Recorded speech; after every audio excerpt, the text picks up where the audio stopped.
So, have you heard anyone talking about these fragrances? Let me know. Today I got 16 designer fragrances that I hear no one talking about. I've seen a lot of your guys' reviews. Let me know what you think. Stay tuned.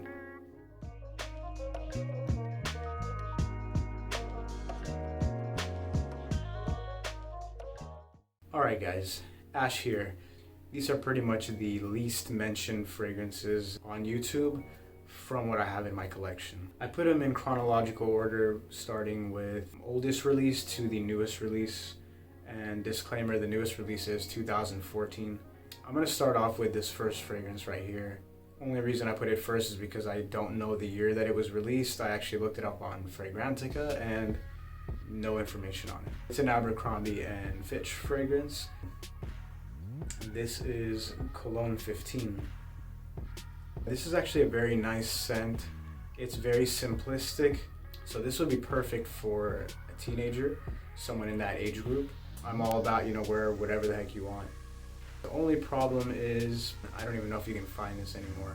Sorry, you're gonna see a lot of that here. Well, at least a few of them for sure are really hard to find. So this next fragrance was released in 1996. It's from the brand Fendi, and it's called Life Essence. This is a 1 ounce bottle.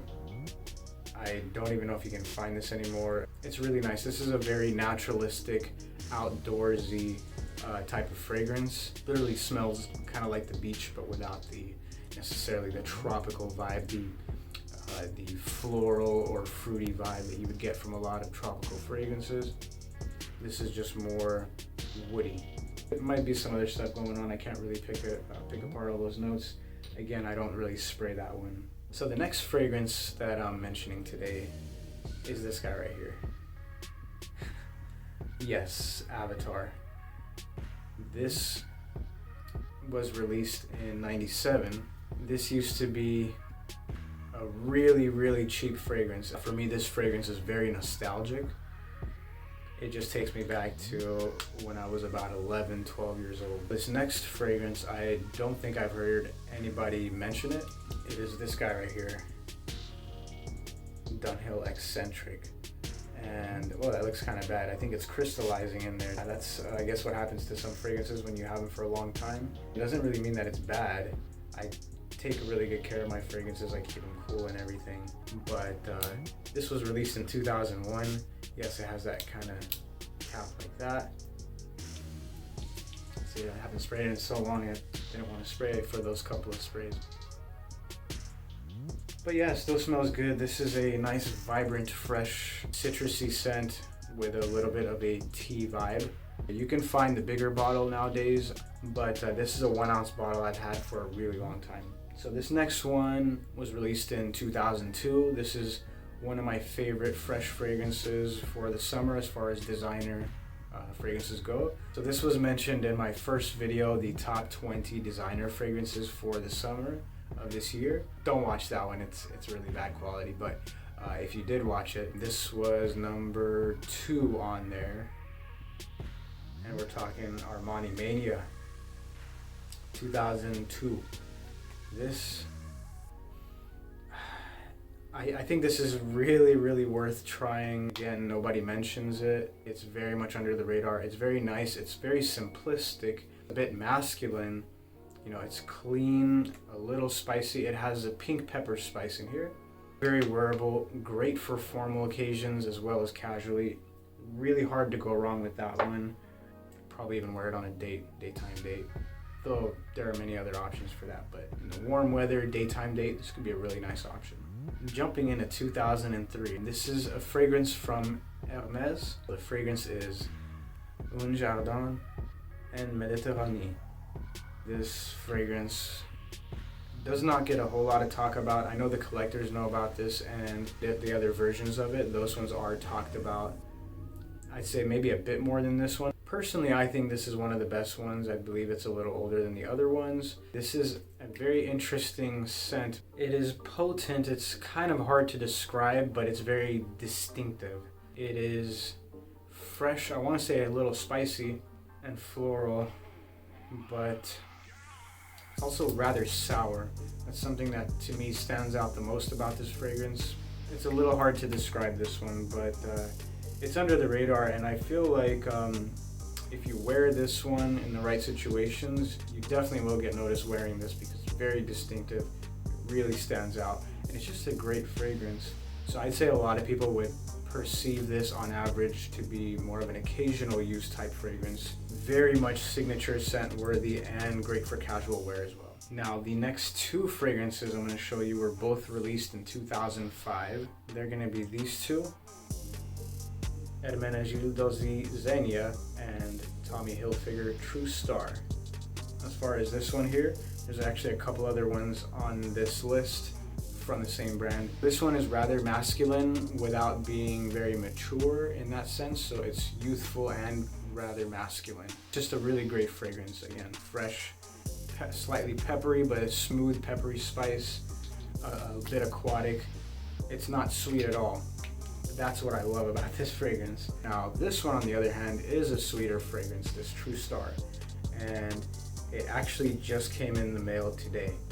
I feel like the people that watch this video and see this, they're gonna start remembering how good this was. Don't quote me on this, but I think it's Enrique Iglesias that was on the cover for like the advertisements for this fragrance here. But it smells just really, really good.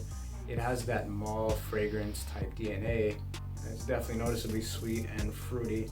I will go more in depth on this one, but since I just got it, I haven't even sprayed it. The only problem is it's discontinued and the prices are getting jacked up on this. Look it up while you can, it may really be worth it. The next fragrance that I'm talking about today was released in 2006, staying in chronological order. This is from the house of Kenzo, and it's Kenzo Homme Fresh. This was mentioned as well in my favorite summer designer fragrances. This is very similar to Azzaro Chrome. Personally, I like this better. I think that it's basically a little less metallic and a little more maybe bamboo or that Kenzo DNA is in here, but it's literally almost the same fragrance, just with that bit of a difference. Not one I wear very often. I think it's probably becoming harder to find this fragrance, specifically the 1 ounce bottles like this. I still think it's a great fragrance. It's a very nice casual scent. Again, one that's really hard to go wrong with. Alright guys, so the next one I want to mention was released in 2007. It's a flanker. I think that when it first came out, it got a lot of hype for a very limited time. This was a limited edition fragrance. I just looked up recently for the price on this fragrance. People are selling it for about $150, $200 and up. I really don't recommend spending that money on this. It's not like the most amazing smell in the world or anything like that. It's just very limited and hard to find now. Sean John Unforgivable Multi-Platinum. This fragrance has been around for a while. What I honestly really like about this is that it has the original Sean John DNA, very intact, but basically made fresher and lighter. So I don't know if this particular fragrance may have gotten damaged, because I feel like when you first spray it, it's rather heavy on the musk, and when you get up close it's kind of off-putting. The citruses are there, it's fresh, but the citruses kind of die down really quickly. Basically just stays kind of musky. But as far as a fragrance just for collecting, really hard to find. So the next two fragrances here are cheapies that I don't really hear mentioned very often. These two are basically, they're very youthful scents, you know, great for like a teenager or someone in their early 20s. So when I wore them a few years back, I actually got quite a bit of good feedback for these fragrances. However, I feel like they're really under the radar, and a lot of people probably just think they're nothing special or they come off as cheap. They are cheap, but I just think that they smell good. Now that's going to be to each his own. We're talking 2008 Porsche Design The Essence and 2009 Porsche Design The Essence Intense. So they're both fresh, clean fragrances. This one here kind of focuses on blueberry more, as where this one also has blueberry, but the blueberry is a little more detectable here. It's not a sharp or tart blueberry, maybe a hint tart, but it's generally just fresh, clean, subtle, smooth, Very refreshing actually, but I think it's really worth a try and great for the price. I've gotten some really good feedback with this one, and I think it's worth a try, especially for the younger guys out there, and even ladies. If you like something with a gentle blueberry note and it's just fresh and clean, as well as a bit of pininess. So this one, I feel like, again, very similar to the other one. This one to me just has a bit more of a apricot kind of tone to the fruit accord. And again, I haven't used this in a really long time. They're very similar. I mean, I wouldn't say it's so intense. It's just a slightly, just a hint, like literally a hint warmer version of the original. A little bit more apricot. It's basically just a tad bit creamier while maintaining that fresh, the essence DNA, but with just a hint more depth. I think it's worth trying too if you can get it, but I believe that one's becoming a lot harder to find. This next one is going to be a bit controversial, only because, in my opinion, I think it's very much worth owning and very much not worth it at all. So this one was released in 2011, and the fragrance is from the brand Yves Saint Laurent, and it's this one, L'Homme Cologne Gingembre. And if you have tried it, you will know exactly what I'm talking about. It's definitely not worth the price because it's a lot harder to find nowadays, and if you do find it, you're going to be paying a pretty penny for it. The only reason I say it would be worth it is to like a collector or someone who knows this fragrance, because it does have the original L'Homme DNA. However, the ones that have tried this fragrance also know that why it's not worth it at all is the longevity of this fragrance. You're talking half an hour, maybe 45 minutes if you're lucky, maybe an hour. So that's why I hardly ever wear it. But I think that if you carry a decant of this fragrance around with you and you literally spray it like a few seconds or minutes before you walk into a place, this actually will give a really nice impression, because it has, again, that beautiful, universally appealing L'Homme DNA. And of course that one's great for summer, but this one's even better for summer in that aspect. If only it lasted longer, this would be, in my opinion, one of the best flankers to the original. Man, it smells so clean. I mean, I'm not going to go into too much detail on this. Just look up the original L'Homme and you'll find out some more information about how this smells. Basically, you take that and just make it a little bit fresher, kind of icier, if that makes sense. It's basically just a lighter, a little bit more easier going version of the original, which is already very light and easygoing. But it's very, very inoffensive and just great to wear in any situation. Really, I don't think, I mean, you really can't go wrong with this, because no one's even going to be able to smell it as soon as you walk out the door. So we have 3 more fragrances to go. This next one was released in 2012. This is a Dolce & Gabbana flanker, a light blue flanker. One that I feel like just doesn't get a whole lot of talk about. I mean, maybe some people talk about it. I just don't really hear anybody mention it. And I also think it's under the radar as far as like one of the better flankers of the light blue series. This is Living Stromboli. I think it's one that's really worth checking out because it just smells really good, and it's not like super youthful or sweet or like fleeting. I mean, it's somewhat fleeting, as you may know, with a lot of summer designer fragrances. So this fragrance was actually on my top 20 designer fragrances for the summer of 2020. If you want, feel free to check that out. This is the Dolce & Gabbana Light Blue Living Stromboli. To be honest, the only thing I can really relate this to, if you watch the other video, don't watch that video, it's horrible quality. But I relate these two. To me, they smell very similar. So they both have a fresh, clean fragrance that is just a hint spicy and woody, definitely woody and rather masculine, and not really sweet at all. I mean, this one may have just like a fragment of sweetness. What I really like about it is that I believe it works a lot better for a lot of formal occasions in the summer compared to a lot of other designer fragrances. So it will give a more elegant and refined impression. You really can't go wrong with this one. Now, the last two I want to mention here, guys, were released in 2013 and 2014 respectively. So they're the last two fragrances from Hermenegildo Zegna, like I had earlier. I guess I really like this brand. These are really the only three fragrances I have from this brand, but I really like them. And they're all cheap and they all smell really good and they've all gotten me really nice compliments. So the first one is this Zegna Uomo, released in 2013, and Zegna Uomo Absolute,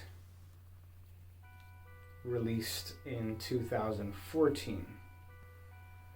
These are simple, fresh, citrusy, slightly aquatic, and lightly spiced fragrances, but they smell really good. I actually took this one with me to Mexico.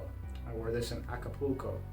So every time I smell it, it reminds me of that. Something about this, I feel like ladies really like it. It's very easygoing and simple, but it's also vibrant and a little sour. Just great for the summer. So both of these were mentioned in my summer designer fragrance list.